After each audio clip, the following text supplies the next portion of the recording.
అందరికీ నమస్కారం అండి. నేను చెప్పబోతున్న కవిత ఆస్తులు లేవని బాధపడకు చెల్లెమ్మ అంటూ.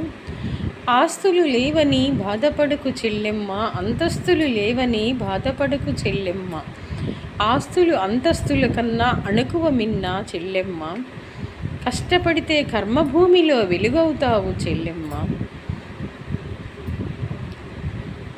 అందరిలో ఒకరిగా మెలుగుతూ ఆర్నిశలు శ్రమిస్తూ అందరితో స్నేహభావంతో మెలుగుతూ అందరి హృదయాల్లో పదిలంగా నిలిచే చెల్లెమ్మవు నీవై ఎవరెస్టు శిఖరమంతా ఎదిగేటి చెల్లెమ్మ. ఆస్తులు లేవని బాధపడొద్దు, అంతస్తులు లేవని బాధపడొద్దు. ఆస్తులు శాశ్వతం కాదు, అంతస్తులు శాశ్వతం కాదు. మానవ సేవే మాధవ సేవ శాశ్వతం. అందుకే చెల్లెమ్మ,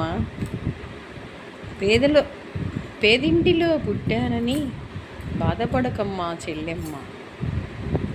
తినటానికి 4 మెతుకులు ఉంటే చాలును చెల్లెమ్మ, కన్నబిడ్డలకు కడుపు నిండా అన్నం పెట్టుకుంటే చాలును చెల్లెమ్మ.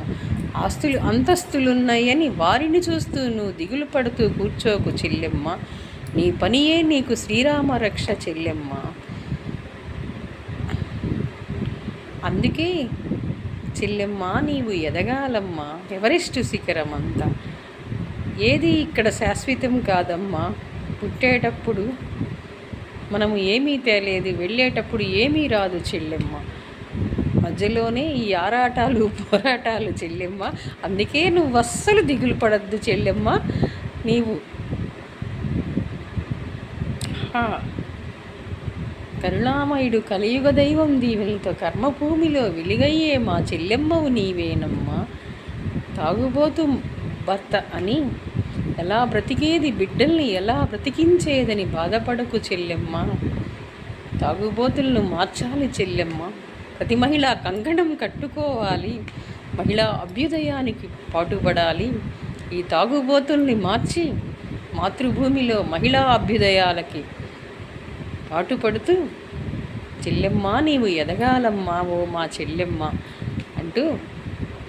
చెల్లి ఒక పేద ఇంటిలో పనిచేస్తూ ఉంటుంది. పనిచేసినప్పుడు ఈ పని చేసి వచ్చి తాగి శుభ్రంగా సాయంత్రం మళ్ళీ వాళ్ళకి ఇంట్లో దంపుడు కార్యక్రమం, బూతుల కార్యక్రమం ఇవన్నీ ఉంటాయి. అందుకని నువ్వు బాధపడమాకమ్మా చెల్లెమ్మ, ఎవరెస్టు శిఖరం అంతా ఎదుగుతావు అనేది నా సందేశం, కవితా రూపం.